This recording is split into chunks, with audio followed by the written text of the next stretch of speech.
I think what the thought process behind this bring is this is a more minion based variant for the demon hunter, not exactly what we're used to seeing, because usually with demon hunters, they just want to stick their early games, and then try to finish their opponents off with the likes of course, the warglaves, the glaive bound adept.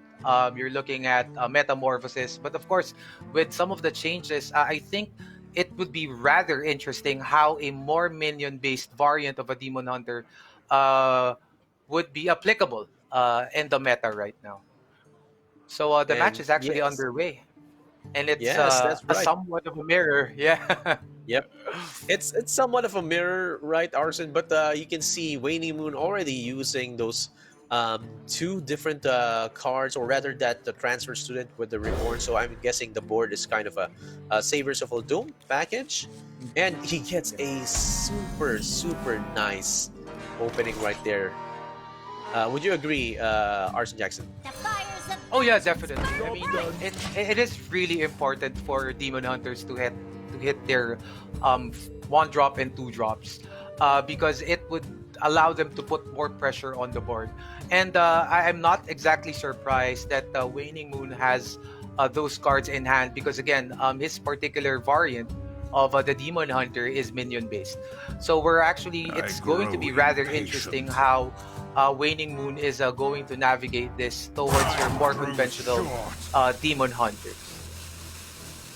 And I'm thinking right now, Arson Jackson, is that it's going to be kind of a problem for Waiting Muntu on the decision on what he's going to put down, because you're going to have that Bonjour Brawler, and you know it's going to be removed next turn, especially with a possible beaming sidekick on the side of Patrick07, plus a punch, a just a hero power right there with his face, taking the full damage of the uh,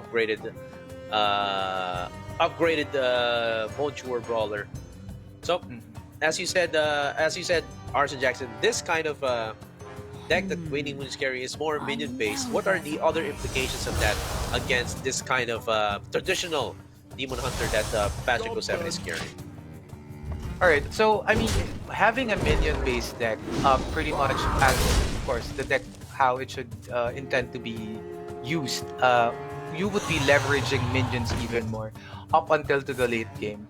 Um, the if I may, one con that I'm looking at that is if ever those minions get cleared, and that if there are enough taunts on the board, it would have a hard time getting through those taunts because you don't necessarily have any direct damage whatsoever.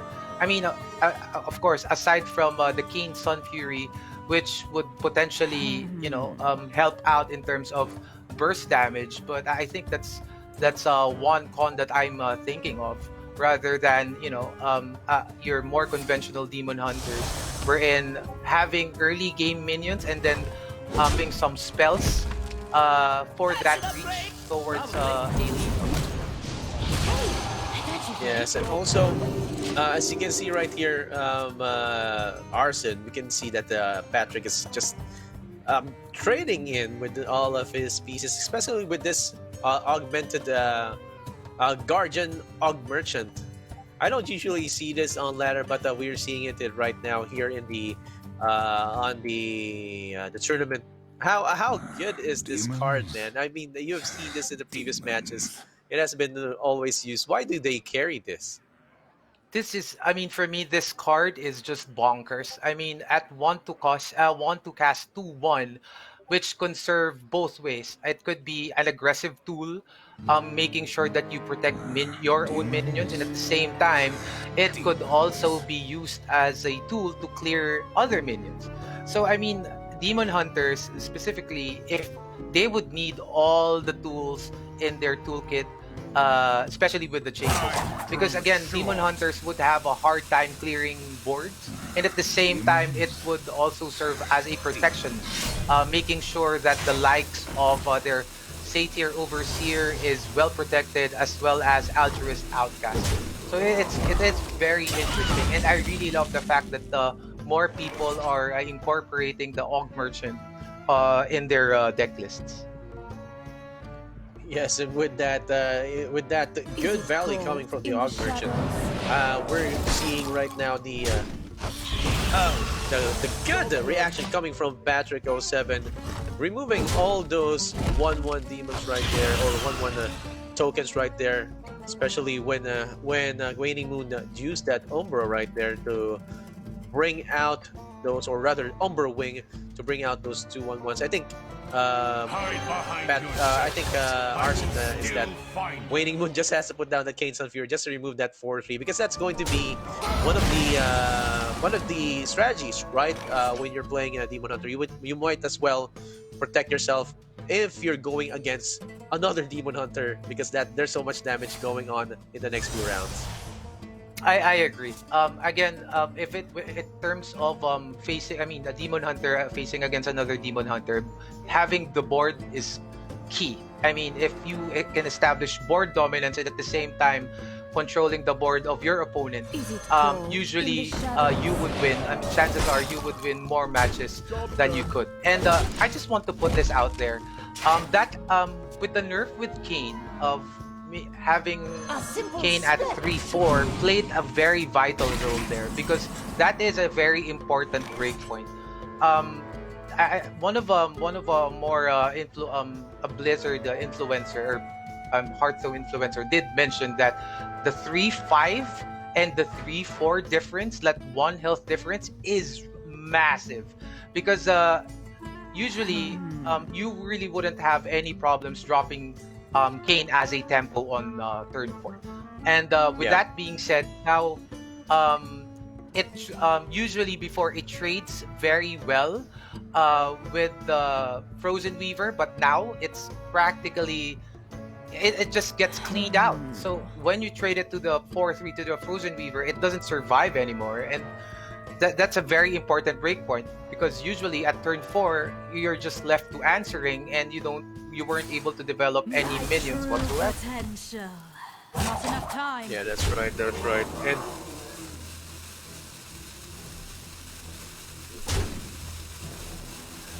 So especially in this particular case now, again, Patrick, as I can see, Patrick is way ahead now with the metamorphosis. This is exactly the reach that I was talking about earlier. Yep.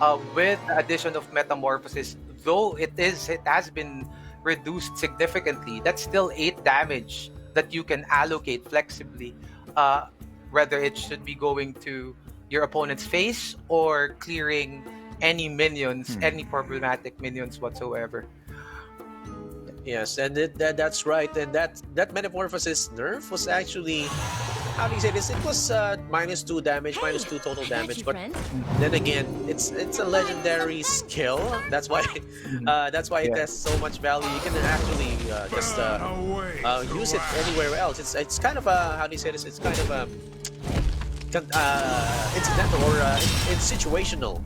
A situational skill that you can put. And right now, I'm thinking on the board, there's 2 damage. There's going to be plus Kane. How much is that? It's 3 plus. That's going to be plus 1 more. I think he could have had lethal if there wasn't a mana burn right there. But right now, I think Patrick07 still has a good chance to complete or to finish off Waning Moon in the next turn. Oh yeah, Unless, for sure. I mean, unless there's an eye beam, right, Pat? Right, Arson Jackson. yeah, I agree. However, I mean, I'm looking at Waning Moon's They deck, don't and carry it. yeah, he doesn't carry it. So this is Oh, going to man. be, yeah, exactly. Um, that is going to be very big. Yeah. I'm thinking if there's any possible way that Waning Moon can escape this. He's just dead on board, even if Yep. this gets cleared up, unless of course he gets a taunt of his own. But yeah, I grow impatient. I think what he can get is if he does get a taunt, there's still a Cane Sun Fury. Oh, right. Yeah, Exactly. so it's still going to go through that. So I think Patrick07 will get this win over Waning Moon. So As we have said in the previous matches, poor these new, or rather students versus Mhm. pros will be able to have a chance to take on to I take grow on sure. the You first see match. what For must be example, done. Patrick07 already Hey, having the got your advantage right friend? now on looking at his hand. Let me tell you He a has a total of how story. much damage, Arson? I am looking at. Well, it's definitely not lethal still, but I mean, Patrick, this is lethal regardless. Yep. Yeah. Yeah. How much Yeah, damage that's total will he actually need? it's One over? actually exact lethal. Yeah, it's actually exact lethal. It's one At exactly though. 6. Yeah. Yeah. Mhm. There you Hide But go. yeah, behind the good surface. game. I will Exactly. still find you. It's as you can see, it's the history buff from Waning Moon arrived at the party far too late, and the feel of the minion-based Demon Hunter, it actually feels like a Zulok to me. Yeah. It is a bit Yeah. clunky. Mm. But then again, I'm pretty sure Waning Moon tested this in ladder, and I'm pretty sure he had some success with this. But again, Yeah. as I've talked about, where we're looking at a possible that reach at the end, that's just gonna cost him. Comparing to Zulak, Arson Jackson, it's a bit too slow for me because when you see Zulak, he has those pieces or he has that life tap right there to get Yeah. another draw. And this kind of demon hunter, minion based demon hunter that Wayne Moon is carrying is still kind of slow. I was expecting an Mhm. I beam to just be put in there for any good removables, but then he removed it. So Mhm. it's really a it really he really needs to be more present on the board for him to win with that kind of deck. You're back. I agree. I mean, this is what the feeling of the Demon Hunter earlier, the minion based one. It's like the Zulok for me, but lacks the most important part, which is the draws, like the ability to draw cards. Because Warlocks, aside from their life taps, they have this card wherein, when you discard it, you draw 3 cards. I forgot the name of the card just escapes me right now, but they have amazing refill. But yeah, I mean, let's take a look at it and see if it's going to get a win later on. But now, Waning Moon brought his. Oh yes, this is the Murloc Pally versus Yep. um, the Galakron Rogue from Patrick. Um, Interestingly, this particular Galakron Rogue. Oh Yes. yeah, this is still the stealth package. Yeah. Yes. So I think it's still the stealth package, and we're going on to the next match. And looking at the hand of Waning Moon, he has a good starting In Imprisoned the Sun Gill right there. Turn shadows. 3, it could be powered up by Cold Lights here, as we can see him looking at or hovering over that. But Arson Jackson, can you see a possible coin into the gray, the Sage right there? oh yeah, for sure. I mean, he just well, there is an option. He could still use the hero power, just to punch in the beast, the 2-1 minion. But there is some initiative for him to actually draw here. However, it's going to be rather problematic if he punches that Cruel because fate he Yes. knows awaits you that in the turn 3 ashes. is coming up, and the over the overseer is just there, so it would add another Murloc on board, and Yeah. that would be very problematic for the rogue. That's right. If he punches that 2-1 right there, there's going to be another Murloc, and turn 3 is going to be a Cold Ice here. So it's possible that Waning Moon he's just going to put the decision down to Waning Moon's side on whether he's going to Yeah, kill off that 2-1 right there, or just going to go or just go face with his other minions. yeah, So yeah, I think he's thinking about trading Arson. So it's just going to be Cold Lice here, plus 2 health to all these Murlocs. Really good, considering right? Considering the small damage that they have, right? Arson Jackson.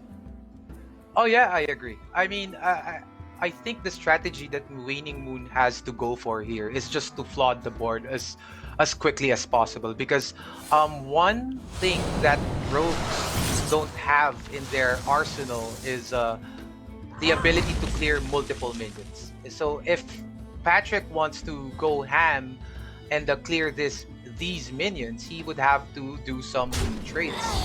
And I understand why Patrick needs to clear this right now, because he knows for a fact that Waning Moon is low on resources, and he has what? He has 7 cards in hand, still at full health, so he's not really in danger of, and he's not really in any kind of danger as of this point. So Waning Moon would be having a difficult time climbing, but we'll see. Again, a lot of stranger things have happened here in Hearthstone, so let's see what happens. Yes, and looking at the Waning Moon, he has a bunch of one fuse right there. The Spy Mistress has to have that trade. Oh man, he's just going to keep it, Arson Jackson. But oh, with that, there's going to be a kind of punish right there with the 2-4s on the side of Waning Moon. Felfin Navigator going on a how do you say, it's good top deck. Oh yeah, With that's a good topic, right, Arson Jackson? definitely. I mean, that turn was looking rather bleak for Waning Moon, and that particular draw pushes, I mean, buffs all his minions. So I mean, at this particular point, he could start dealing damage, and with the Scale Lord on hand, he can make sure that these these Murlocs would stick. So that's actually a good thing for him, and it's also going to offer a free trade against the Edwin. So it's not really that threatening. It could be like Yep. a trade of some sort, or he could just go face, because ideally Yep. he Yep. would have to clear those. Yes, yes, that's right. And Arson Jackson, I'm thinking that he would just have to go face with this, because if he does trade with the 4-4, that would just remove those divine shields. But look at this, you're the beatdown now. You do the trades. You do the face damage. That will gonna bring your opponent to 18.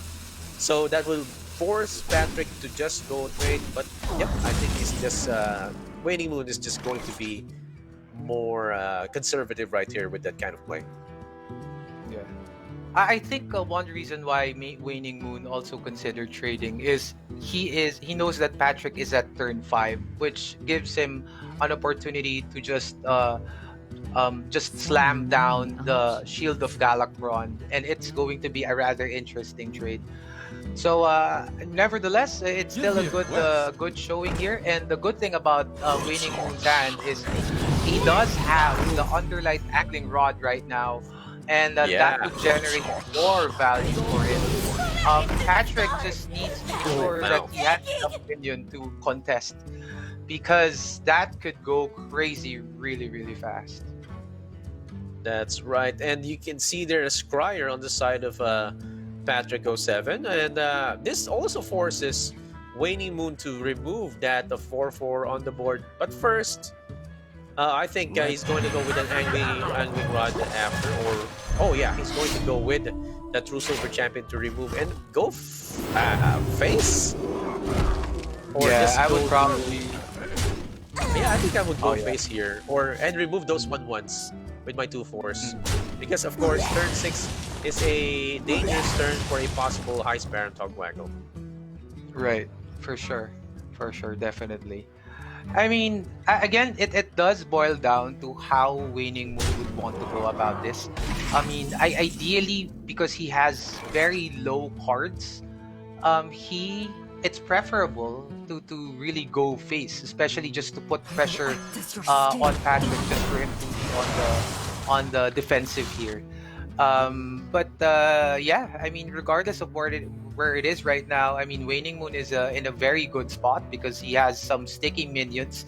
That Scale Lord has been there for 2 turns now, and it's just going face. So yeah.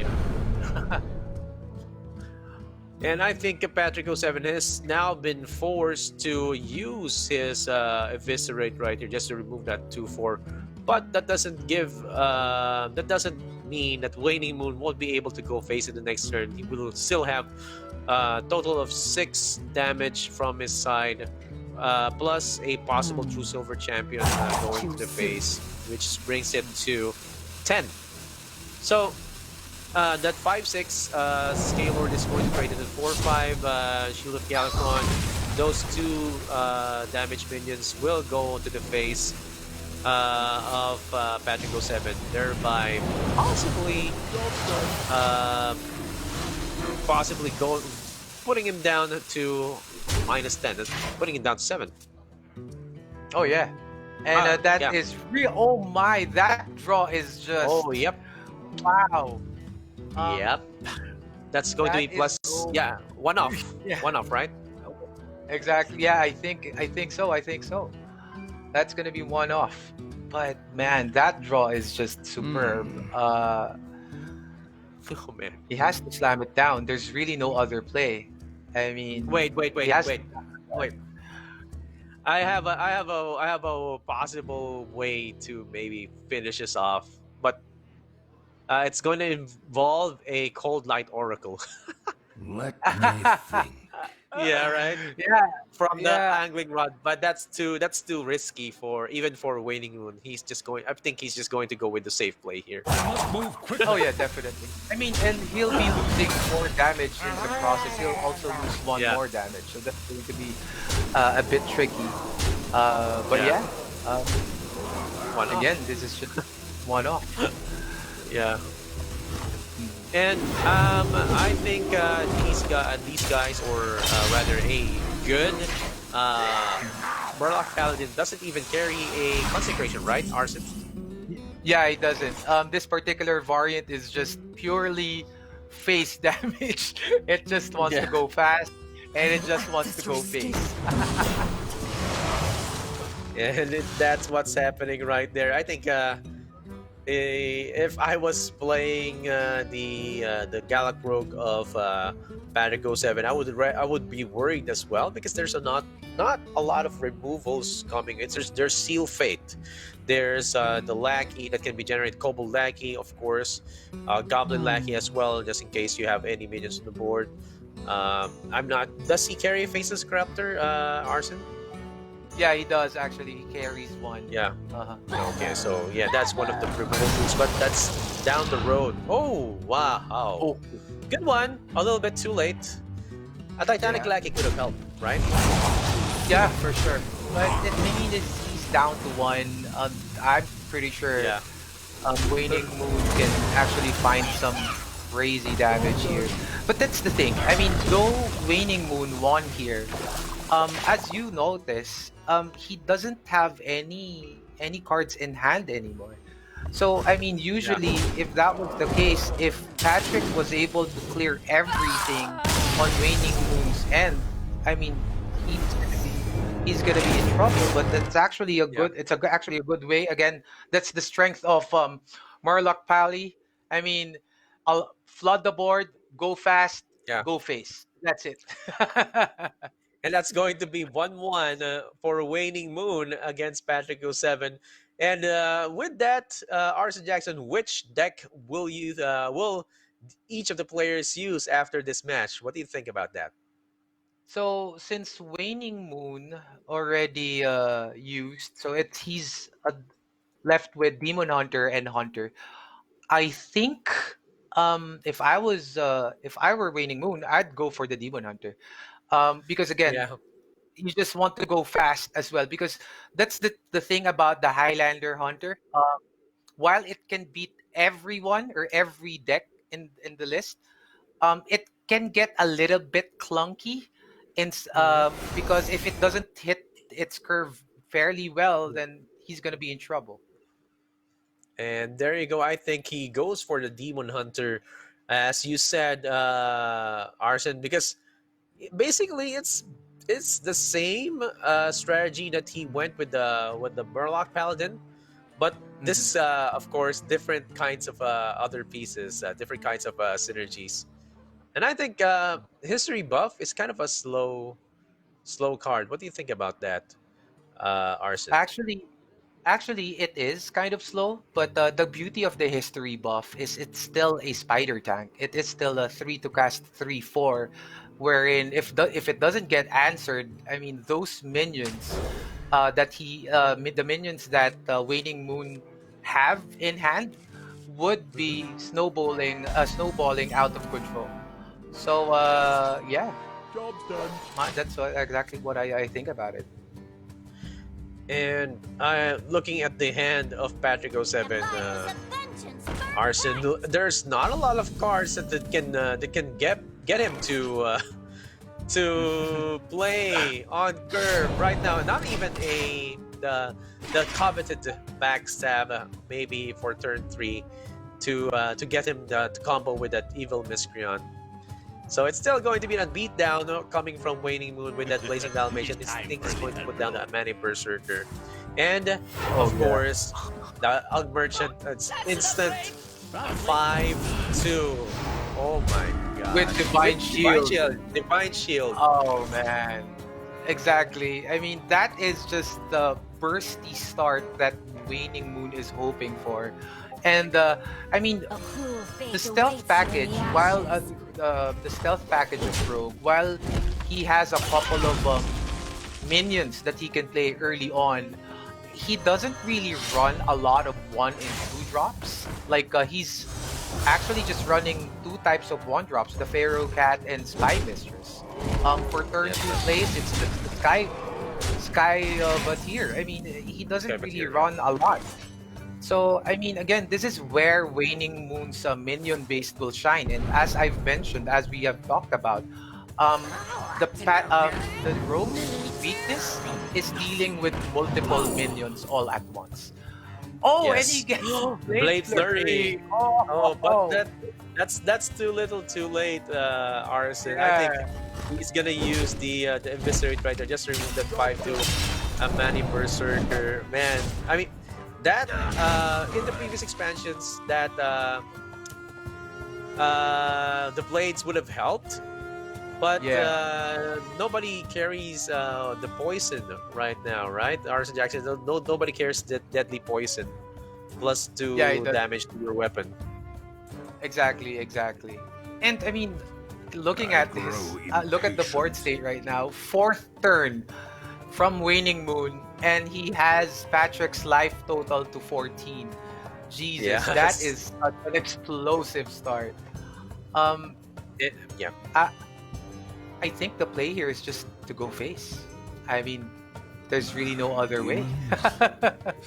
That's right. And I think, he can go face with this and just save his twin slices right there. Because the Cobalt Spellkin will most probably bring out another bunch of twin slices and a possible mana burn with a 3/5 body on the board. So, yeah. A good face turn happens right there. It's going to bring Patrick07 down to 8. It's just so dangerous right now, Arson Jackson, for Patrick07. Oh yeah, definitely. I mean, and also I think one reason why Waning Moon has to go face is because, as I've talked about, this is a minion.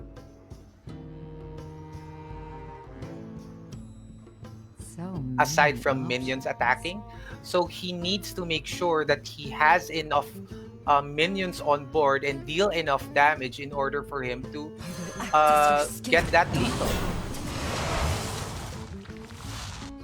That's right. And I think, yep, there you go. There's going to be a 1-4-5 on the side of Patrick07 to protect the Shield of Galakron and an evil miscreant, but he's down to 8. That's so near. I think Waning Moon is just going to put down the Cobalt Spellkin just to see what he can get. I think Archie Jackson, that was an unnecessary trade from his lackey right there. Mm-hmm. Right, because how do you say this? Indulge me. If he put that lackey right there, if he put it up, that would make Waiting Moon think, oh, he may have High Baron Togwaggle right there to possibly overturn me over the next few turns. What do you Oh think yeah, about I that? agree. I agree. Because the regard, well, to be fair, Patrick is looking at making sure that his Shield of Galakrond would stick longer. But I agree. In terms of the potential of drawing the Togwaggle here, it's actually a coin toss because he just wants to make sure that he has enough board with Meaning Moon and just to preserve a little more of his life total, making it harder for Waning Moon to go through the five health minion. But yeah, I mean at this point, this is going to be rather crucial. He is somewhat incentivized to just probably clear the 3-5 and trade in the shield and the miscreant. So Yes. there's that. I think that's the right turn right there. But the Waning Moon only needs one more. Wait, is it silence? Oh Okay. yeah. It's going to be lethal. That's lethal right there, Oh guys. yeah. Lethal. Twin Exactly. slice, twin slice, twin slice. Plus hero power. Oh my gosh. This is going to be Yep. lethal. That silence coming from the Cobalt spell can actually just got Waning Moon that silence into that Shield of Galakron, bringing him into 2-1 against Patrick07. So what an exciting match that was between Waning Moon and Patrick07, Arson Jackson. Can you give us a rundown of what happened during that match?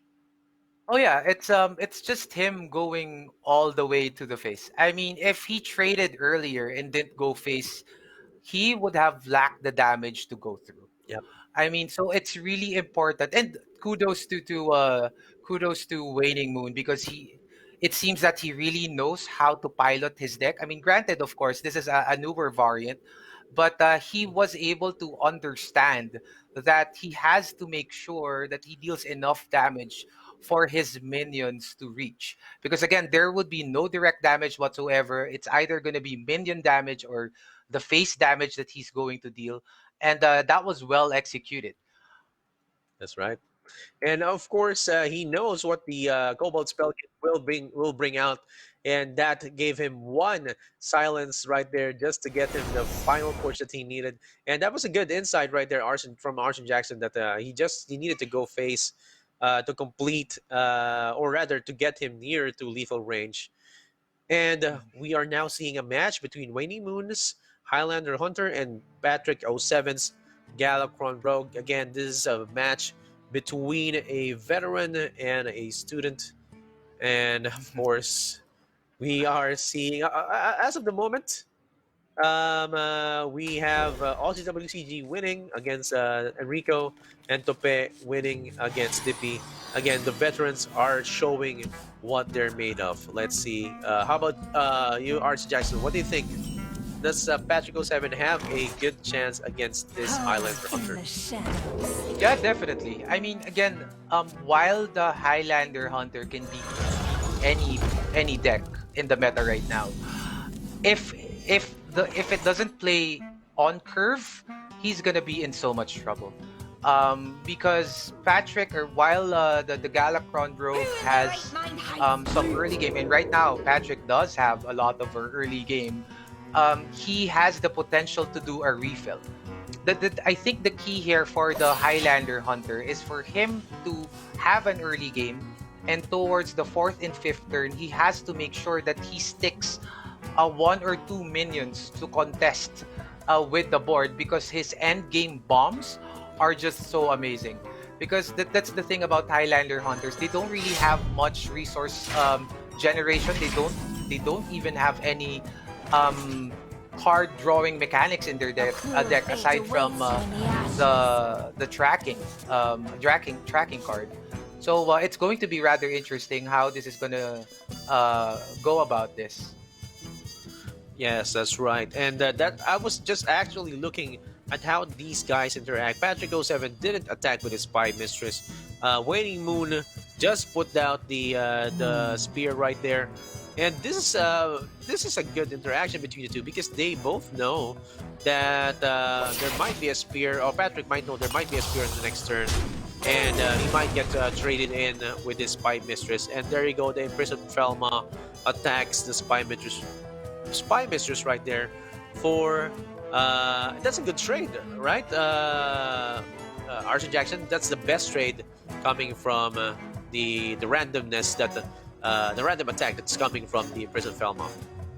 Oh, definitely, because that pretty much leaves a minion on Waning Moon's hand, and if it did trade to the Sage, he's not gonna be having that one minion, because that 5/1 minion, while it can be cleared by Patrick, he still has to allocate a resource, whether it's a trade or it's a dagger to the 5/1. So that's still a resource used by Patrick. So that's kudos for Waning Moon. I mean, this is exactly what I was mentioning earlier. Because of the lack of card generation, Waning Moon, Oh man. or as a Highlander deck, you have to always have a strength on board so that you would always be at the offensive. Because if the Highlander is at the back foot reacting, that is where the problem lies. So I have a problem right now, Arson Jackson. It's just eating me up right now. There was a missed opportunity in this turn, a big one, because Oh, there's a yeah. big Edwin right there.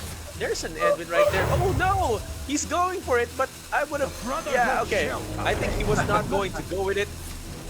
Yeah, that's the missed opportunity I was talking about. He would have gone with a bigger Edwin right there, but of course he just went with the trade. I think, but it's also good because he was able to go clear that up. Yeah, I agree. And I think Patrick, in a way, played that flawlessly, because he is worrying about the possible Rotnest Drake potential Yes. from Waning Moon. So putting 3 minions on the board, I mean, ideally he can still clear it with the Desert Spear, but again, it's about the allocation of resources, and it's going to be really hard. Though, yeah, Waning Moon can still clear Edwin with Corrosive Breath, and they're running the minion into it. But at this particular point, now Patrick has the upper hand. That's right, that's right. And we're seeing Patrick with a 5-3 on the board. I think he's just going to use that Praise Galacron just to see which lackey he gets. And he's going to probably be saving it for the next turn for a possible Faceless Corruptor turn. And using the hero power just to remove that 1/1 Locust right there, and 6-3, bringing down Waning Moon to 18 health. So this is exactly part of what we're talking about earlier. If Waning Moon has to get the board back, if he has any chance of winning, because again, he's low on cards. He wants to use his big bombs as an offensive tool rather than a defensive one. Because what we don't want to happen is for Dino Tamer brand, for a King Crush, to trade in. He wants to make sure that it has to always go face. While he doesn't have it right now, he still needs to. He wants to make sure that he is in the offensive and he has the initiative. That's right. And we're seeing here the Draconic Lackey coming from Patrick07.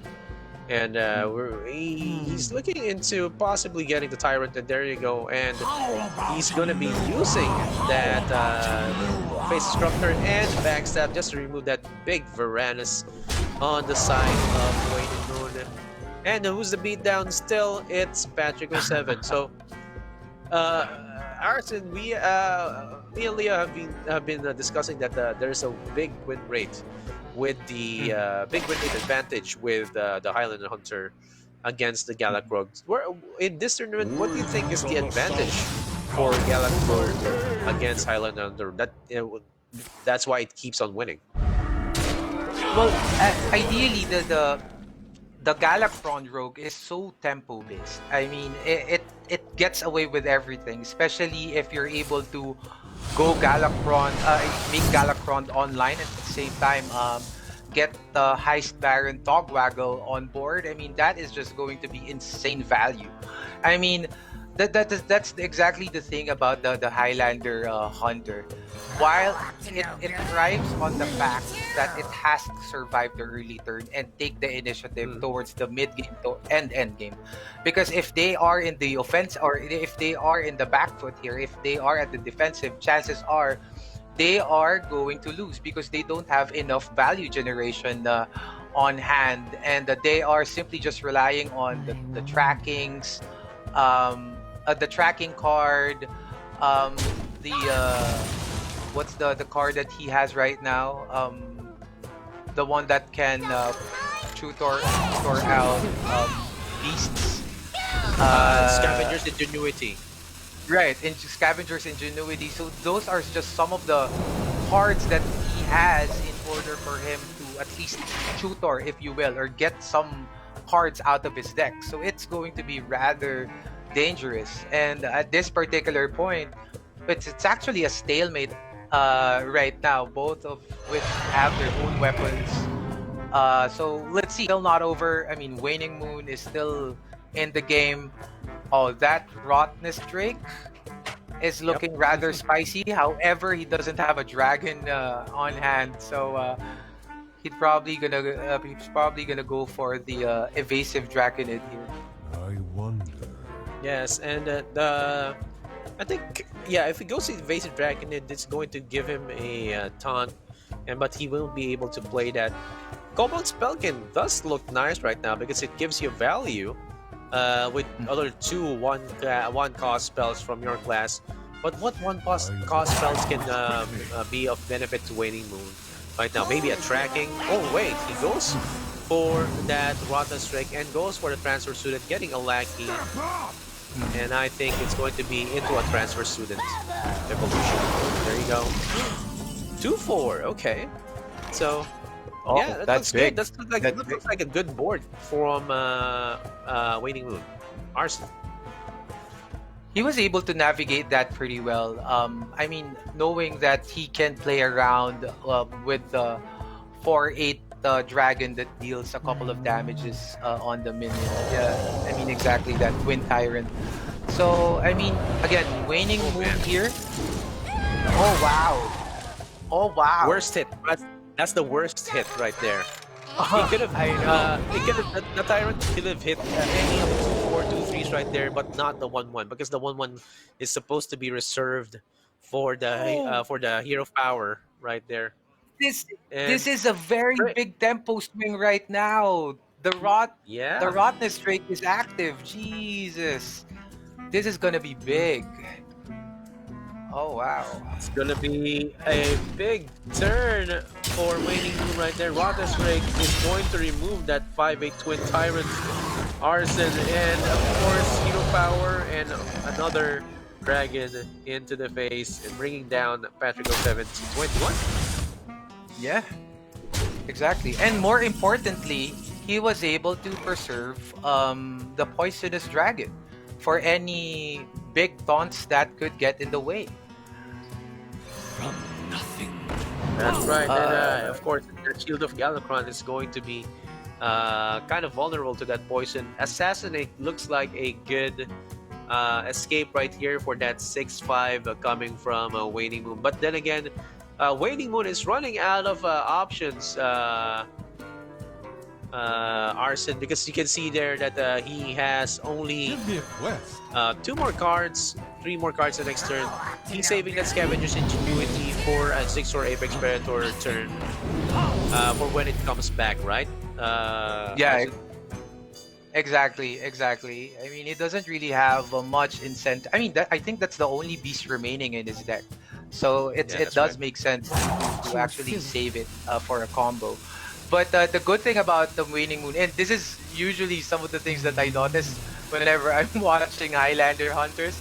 I mean, the top deck wars are gonna be insane because if he gets Dino Tamer Brand, or Dragon Queen Alex Raza, or Oh, the Grand wait. Slam that's gonna Leok. be Leok. Side. Leok. Oh, man. Oh, man. Leok would have been great. But then again, it's going Oh to be a yeah. trade. For the 3-2 to the 5-5, 6-5, it's just going to go face. Oh yeah, for sure. Arson. But that 6-4, yep. That's going to trade on to the 5-5. 3-2 is going to go. Yeah. Oh, wait. Is there a bug? Okay. I don't know. I know, yeah. I thought there was a bug. And there you go. I think that 6-4 is going to come back. Look at that. Yeah. Oh, man. That's a big boy right there. Oh yeah, it is. It is. And it's very, very crucial because regardless whether Waning Moon drops a bomb, draws a bomb next turn like a DQA or in a Grand Slam, Quickly. if he doesn't, he still has the Zixor to pretty much clean up any taunt minions or any minions from Patrick's side of the board. That's right, that's right. And then he's thinking if he should remove one of those 1/1s right there or just go face. But then again, he chooses the latter and Ice Baron Togwaggle into a possible. I think this is there's going to be a Gallopron here. What do you think, Arson? Oh, Zero that cost is going to Gallopron. be. Oh, that is Here we going to go. be very, very. Here we go. Oh, Esports. Oh no. Oh! But he That's has so some crazy sad. burst. He could still clear this. If I was in Patrick's place, I would use the Eviscerates to clear the minions because Waning Moon Yeah. only has one card in hand, and And he yeah. knows it. He knows which card Yeah. it is, man. So he's just exactly. going to Yeah.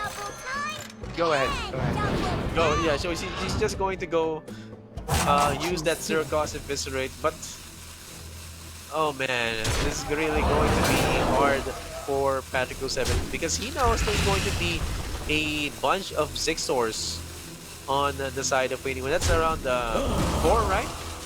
Am I correct? Yeah. Arson Jackson. Yeah, it's definitely. really hard to remove. If this is gonna be Dino Tamer Tan, that's game right there. Oh, it's not. Oh man, it's not.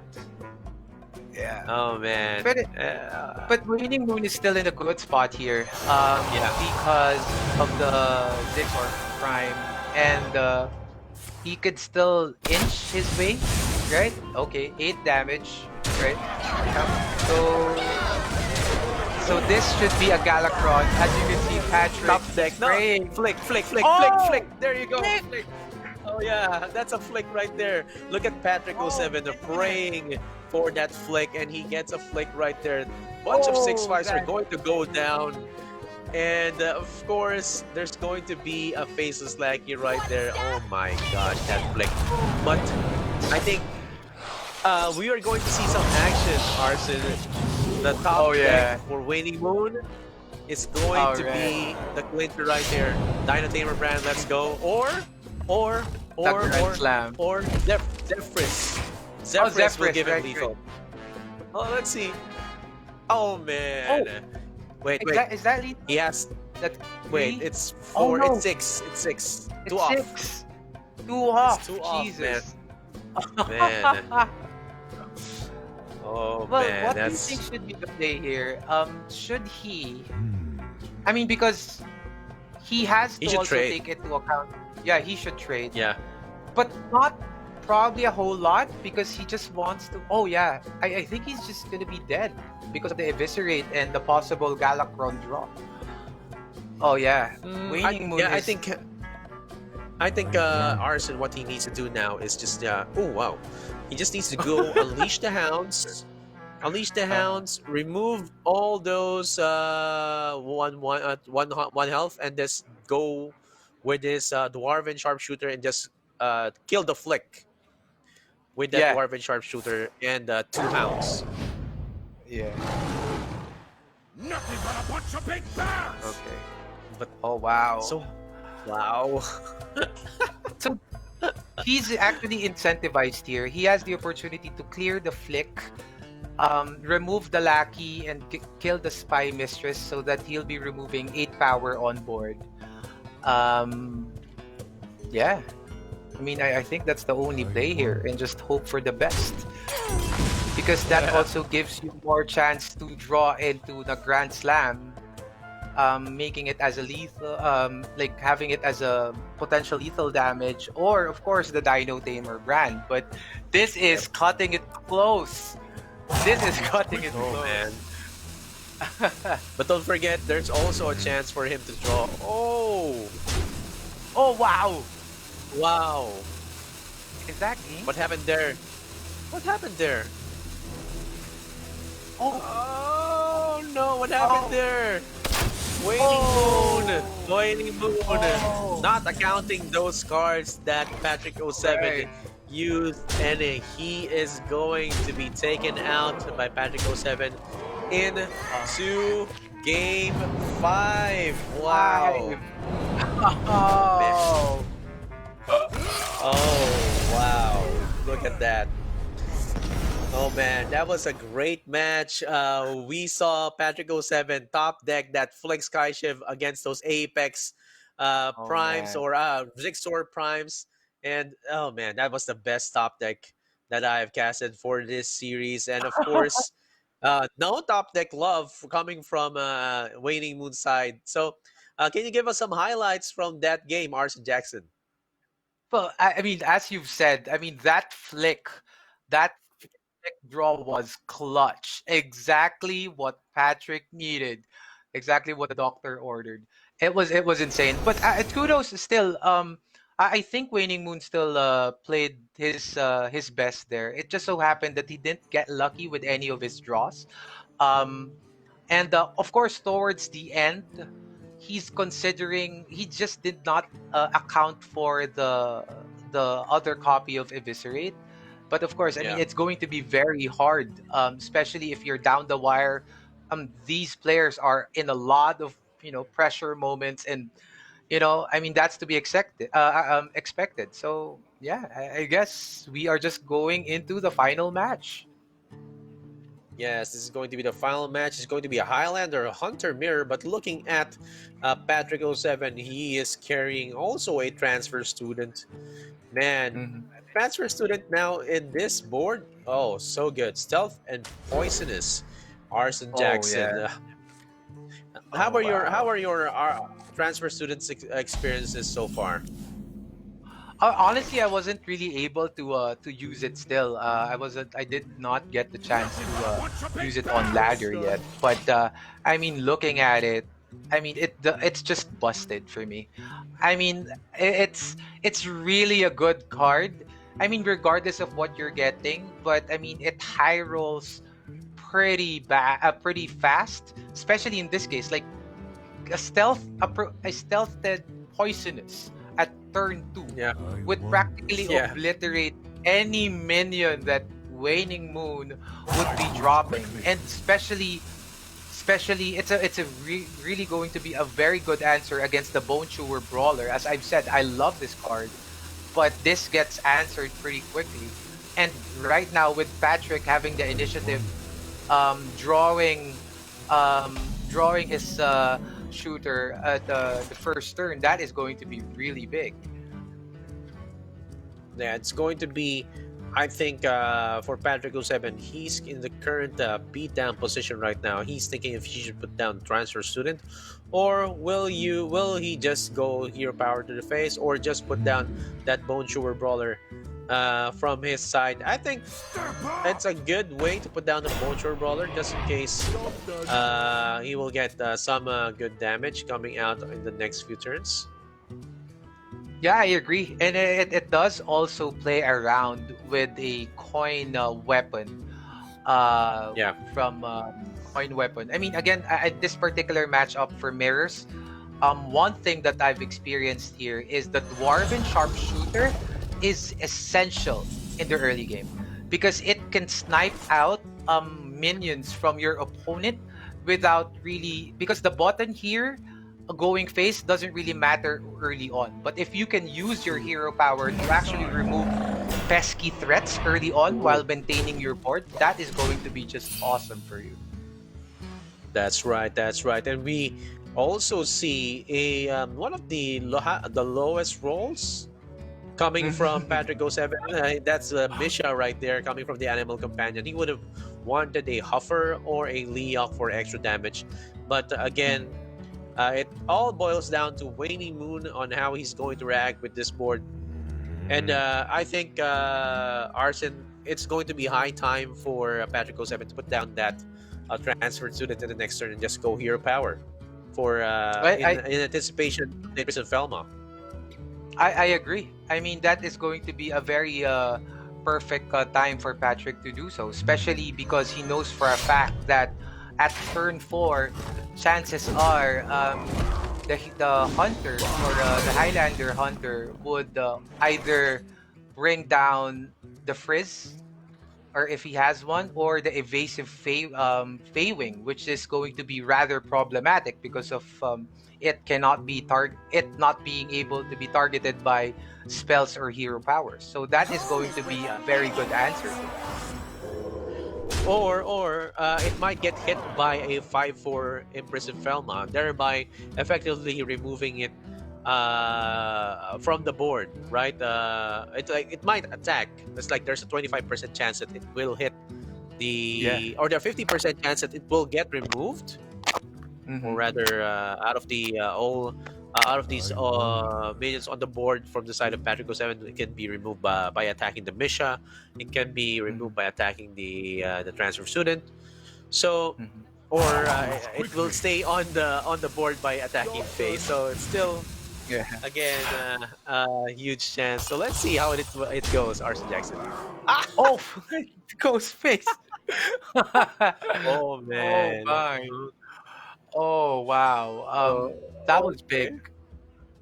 That was Yeah. big. I mean, again, so what would be the possible play here? If he chooses to use, oh, that that transfer student is just problematic. I tell you, Yeah. that is just very problematic. Um, I think that was if ever Patrick would win this, it is because of that. Because it doesn't offer much incentive from Waning Moon to just drop minions on curve. Because again, as I what we talked about, Highlander shines if they are able to use their mana crystals effectively per turn. Now the fact is going to be inefficient about this and not being able to put down threats. Now that's going to be, you know, rather problematic. Yeah, that's right. And now we see Waning Moon put down that Zephyrus just to be able to react to that big Misha on the board. Oh, okay. A Griffin Oh wow. can help here, right? To remove that 5/4, and of course use the Dwarven Sharpshooter right there to just go face, Mm-hmm. and also use the hero power to just remove that 3/2 on the side of Waning Moon. And let's not forget Arson Jackson, that looming Dino Tamer brand on the side of Oh Patrick07. That will yeah. probably be used in the next few turns, right? Oh, for sure. I mean, that is. I think regardless of the board state, that card will go down at 7, regardless. Yes, He- that's going to go down. yeah, Yeah. definitely. Oh wow. And So I think this is. he saved the Griffin, right? He saved the Griffin just in case the Zigzor Apex Predator dies, Yeah. and it's gonna come back in its prime form with more value. So I think he saved it. Yeah. I mean, perfect. I mean, this is actually. Oh wow, his own Zephyrus. Ah,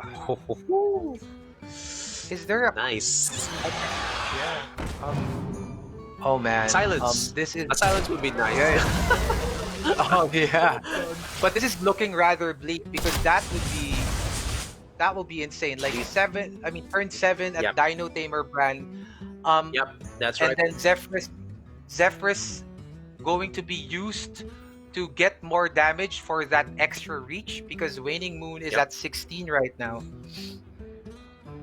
I think, Dino Tamer Brand into turn to the next turn, bringing him down to 8, and then the next turn is going to go Hero Power Bunch of big bears! into Zephyrus into it's still going to be 2 off, but this effectively Oh yeah. protects Whatever the action Waning is! Moon from the 8 damage.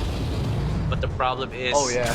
how is he going to remove that 8-6 on the board of coming from Patrick07?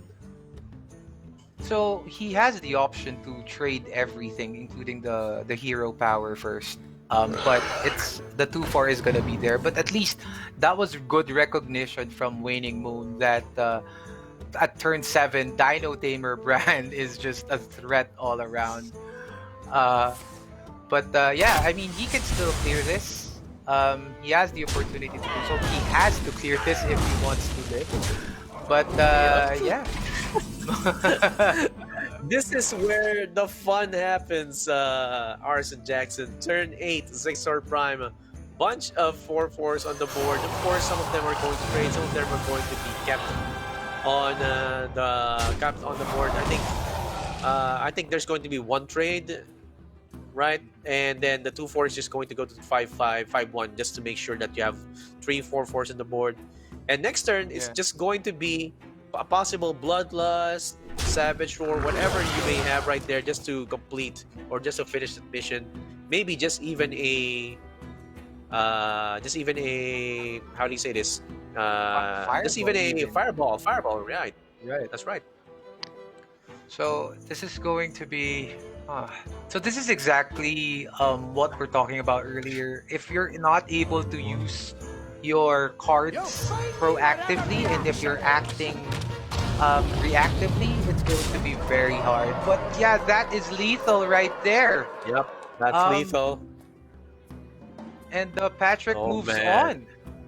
Wow. Oh man, that's going to be it for That Waning is Moon. Waning Moon is getting more aggressive and aggressive as the series goes, and we just saw his match a while ago.